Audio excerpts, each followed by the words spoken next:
In this section, we're going to add the content to our main page. Right now we've got an H1 and an H2 on our main page, so I'm going to remove those and start adding in some nicely designed content. I'm going to put everything inside of a container, and the first thing I'm going to do to my main page is add a Jumbotron. This will have a couple of things. The title of our application is an H1, and some subtext in a paragraph tag. I'll just paste in some text that I wrote earlier. Now that I've got some nice content in the main portion of my page, I need to go back to my index file and take out this Mongo message right here. While I'm at it, I can also go back to my server file, and I can pull out where that Mongo message is set. I'll delete everything about the message collection because we're not going to need it anymore. And also in the index rendering, I'll delete the data that's passed to the page. Now let's go and refresh our site and see how it looks.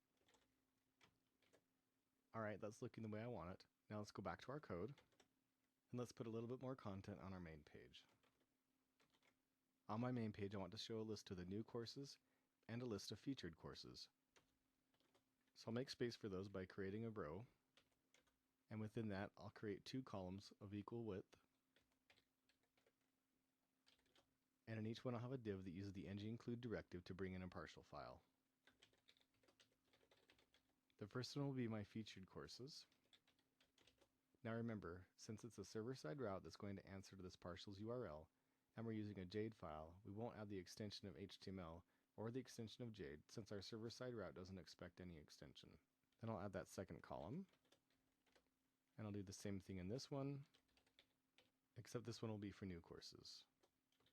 Now that I'm calling out to these partials, I need to go and create them. I'll do that by creating new files inside the partials directory.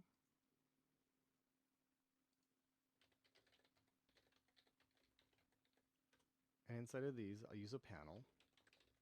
And for this one, I'll create a heading that says Featured Courses. And I'll also create a body that just has some placeholder text. Now I need to create the New Courses partial, which will be identical to the last partial except for the text of the heading. Now let's go refresh our app and see the changes that we've made. Okay, that's looking pretty good. In the next sections, we'll add some sample data and make this look even better.